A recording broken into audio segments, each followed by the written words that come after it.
Let's switch gears a little bit. And let's talk about, as manufacturers and distributors, we feel strongly that our overall goal is to enhance your profitability. And if you're successful, we're going to be successful. So if you can help us understand, how do we increase customer loyalty or engagement really in all levels of your organizations? What are the things that we can do? We can invest in some of the things we may want to innovate with. So maybe Luke, if you don't mind. Sure. I'd say the first thing you need is trust, and that doesn't really cost anything.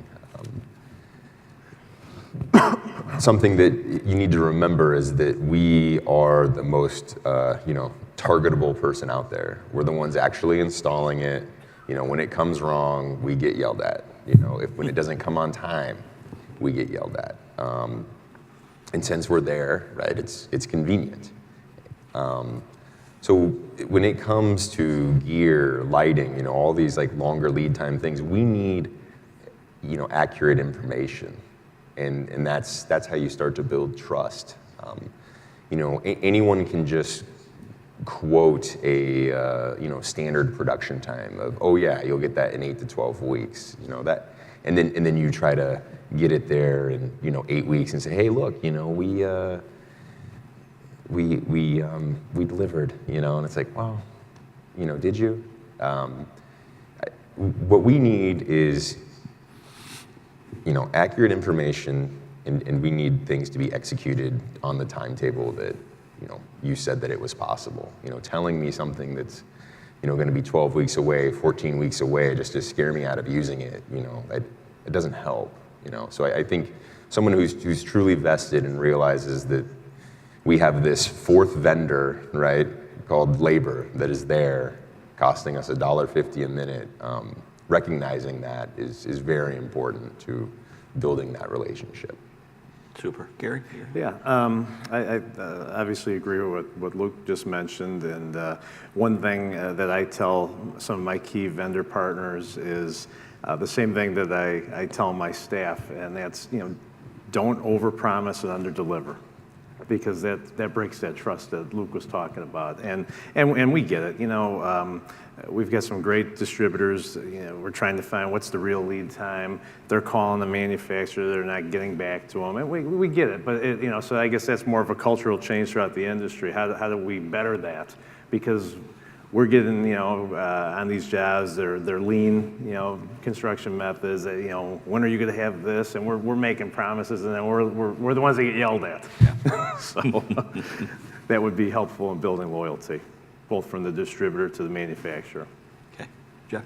Yeah, the things that both these guys mentioned was information. And, I'd like to see summaries of purchase orders, especially like light fixtures and gear, things like that, on a weekly basis. It's easy for me or anybody just to delete an email if you don't really feel like reading it or if you don't think it's pertinent at that particular time, but I don't want to have to go and ask for it. If you keep on sending it every single week, so we always know what's going on, because if there's a delay, I can deal with it 4 weeks out. I can't deal with it 4 days out. So if you if you tell me that there's a delay early enough, then I can handle that. So we find that those distributors that send out that level of information, and especially if they send it out early, tell me the bad news early, and we'll deal with it. To Luke's point, that's how we're developing trust. Okay, very good, John. These guys summarized it perfectly. I can't add much to that, other than what I would like to see would be weekly reports emailed to us on Fridays. Here's the status of all your orders, and let us know that, so it doesn't get to the point where suddenly we're expecting it, we get that call, oh, it's still 2 weeks out. And the other thing that I'd really like to see is them be able to help us more. When we have a product that's failed and it's time sensitive, we need somebody to step up, be able to get us that product. We had an instance where technology's changed. It went from generation 2 to generation 3. The product was manufactured in Mexico. We put in for a number, 100 of these things. A few went out. Now we're looking for a part. It was a 100-day lead time, they told us, to get it.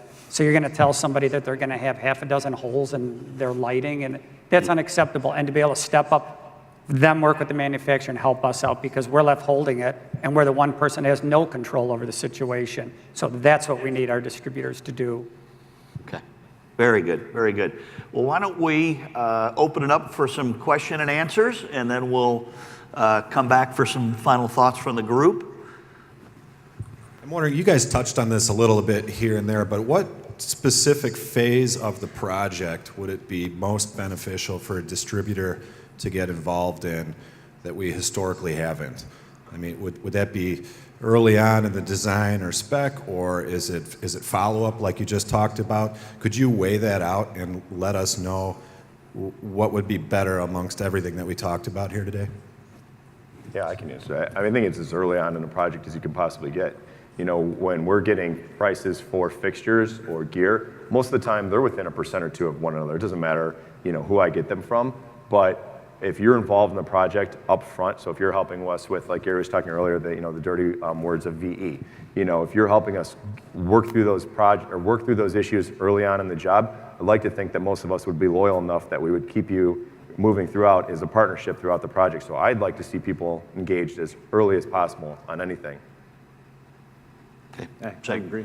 Yeah, I mean, you got to start with the start. The one other thing I would add is that it may be good for you to know before we peak, right? Because when a project's at that stage, there's just so much going on that if there are, you know, loose ends from the start time, it's really difficult, you know, to remember it, right? And so once a project gets to that point to where, you know, you have the maximum amount of manpower on there for 2 weeks in a row, it would be a good idea to check in right before you know, get to that phase if the subcontractor knows, you know, just kind of that one last, okay, are we ready to go, you know, do a majority of this job in 3 weeks?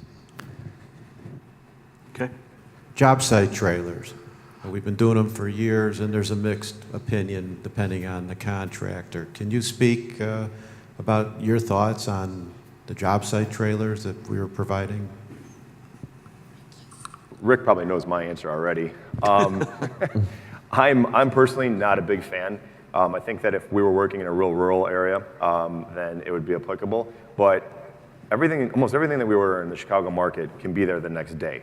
And I'd rather have a truck pull up to that dock, deliver it, pull it right out, and put it right onto wherever it needs to go on the space. I don't want to have my general foreman or even sending apprentices to go walk outside a building, go find a job site, you know, box, open everything up, go in. And then what ends up also happening, in my opinion, is to a certain degree, I think they become a little bit lazier because they know it's always there. And we struggled with that a little bit on the VMI side, but the VMI is right now is strategically supposed to be exactly where we're doing the work. But if you have to walk out of a building into a trailer and then back in, to me it just doesn't make a lot of sense if I can have a truck pulling up right to where I need it. So you'd rather have it delivered to the point of use when Yes. you need it? Yeah. Yes. Yeah, VMI, you know, in the work area. So you've got 4 floors you're working on. You can have racks on the floor that are lockable, stacked by the vendor or, you know, whoever, and not going down 3 flights of stairs outside. Yeah. So yeah, I'm not a big fan either. And we're the same. We have that material delivered to the point of use. We don't inventory it outside in a trailer. Strictly, it gets delivered to where it's going to be used. Okay. Makes sense. Okay. Hi, one of the trends I'm hearing a lot about, and it was mentioned early, is the lack of, you know, new younger people coming into the industry, especially, you know, for electricians. And as a mother of 2 juniors in high school, you know, I think this could be a great avenue, but I think there's a real stigmatism about not going to college nowadays, and I feel like they want that experience. So, you know, I think there's an opportunity to maybe marry some of the trades with some sort of a business experience, and you're talking about VMI and manufacturing and a lot of different things that really could be packaged together. Maybe it's not for everyone who would want an electrical license, but as people that will be the leaders in the industry in the future, I think could be some nice marriages. And, you know, I don't have any thoughts about, you know, what that could look like if, you know, you're talking to people that are, you know, just thinking about how to possibly step into the industry from, you know, the construction and the electrical contracting standpoint. Yeah. Good question. Maybe internships, but something. Yeah, we offer an internship. I think that, you know, we look at almost 2 paths, right? You're either coming in through the field or in a lot of cases, people are going through some sort of college, prep or something like that. But I think either direction, they have some sort of serviceable skill, right? So if you're either coming from a technical background or you're coming more from a business background, but we offer internships, and it's hard to grow, and not really specific to your question, but it's really hard to grow organically as well. I mean, it takes a lot of time and investment. So when we're looking for that person to come in, for us, we're looking a little bit more for a fit than we are a degree, and we try to find the person that high character, hardworking. That's more important to me anyways than whether or not you have a college degree or whether or not you came in through the field. Sure. Yeah, and someone who has 2 people in college right now that I'm paying for, and I offered them both to come into the industry, and they weren't interested. As I mentioned earlier, I'm a trustee for Local 134's apprenticeship program, and I agree that people nowadays it's frowned upon if you don't go to college, and what we're seeing on the apprenticeship side is the kid who came out of high school that wants to become an apprentice and wanted to be a tradesperson is having a difficult time getting accepted into our program because they're competing with college graduates. People who went to school for 4 years or 5 years came out and decided, you know what, I don't want to work in an office, I want to build things. So it's a real struggle for people nowadays that don't have a college degree, and they're taking our aptitude tests, they're getting scored, and they're competing. A high school grad is competing with a college grad, and you can't, you're not going to get in. Yeah. So it's interesting. Yeah, and the stigmatism does exist, and it's sad that the stigmatism of college debt isn't looming larger in their heads. You could potentially, if you did pass the test, you could be 5 years out from graduating high school making nearly $100,000 a year, or you could be $100,000 in debt. But woohoo, the experience! It's a very bizarre way that we look at these things, and I think an incredibly viable career path would to become and do the trade for a while, and then take that money that you have, and then go to school, then get that business degree. You'd be unstoppable. Absolutely, and we offer that now. Anyone that completes our apprenticeship program here in Local 134, you can go to school at IIT afterwards and get your bachelor's degree. Super. Yep. And our industry pays 50% of the tuition. Wow. So not only did you go through an apprenticeship program that was fully paid for by our industry, Yep. if you go to college afterwards, we pay half of it. Wow. So we'll invest in a person that's willing to invest in themselves. Yeah. Super. Our last 4 employees that we hired, 4 electricians to start apprenticeships, all had college degrees. We had 1 who had an accounting degree and 3 that had business degrees, but they showed interest in it. The problem we see is that with the Great Recession, so many young people saw their fathers, their uncles, their neighbors lose their jobs in the trades and take other jobs and go through some pretty hard times, and they remember that, and it's really hard to get them to look at this as a profession, seeing the ups and downs of it. But it's encouraging. Again, the last 4 people we've hired have been wonderful employees. They'll rise through the ranks, and they'll do very well for themselves. Super. My question was, do you have you didn't address the financial issues of your business. What about draw dates and retainage and liens? Are those problems for you, and is there any solution to that? Specifically, what are you asking? I'm sorry. Well, the timing on draw dates now get to be a problem because we may be billing past the time which you have to, when you have to turn in your draws. And so that stresses your financial situation. And then if you have retainage and the retainage builds up to the job, that's another financial investment. Is there anything we can do as a distributor that would help that situation? Speaking from my end, again, I'm probably in a little more unique situation. These guys have much bigger projects. My projects, as a company, we're very financially sound. We finance all our own projects. We don't take out loans on any of them, no matter the size. If it's something special, it's non-returnable, which happens a lot. We get deposits from the customers. We prepay the material. in our case, we try to prepay everything we can to take advantage of discounts. That's huge for us. So we don't, financially, we don't have any hardships right now. We don't have any unique situations, but maybe you guys do on your projects. No, we, as far as draws go, I mean, usually in our industry, it's the 15th or the 20th of the month, our clients want the draw request put in, and, so, we're looking at our committed costs and our purchasing system. We know what we've ordered, and we put our draw request in based on that, because we understand that there's a, lead lag there with invoicing, so.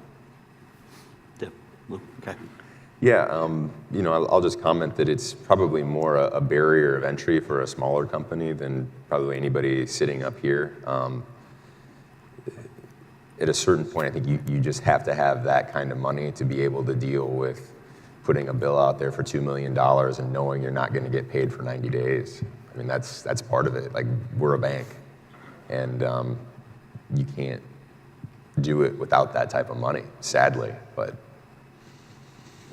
And I would say also, since the recession, we're coming out of it recovering, I think it washed a lot of people out of it who were using our money to finance the rest of the project. So as far as bad debt, we run very little. Probably time for one or two more.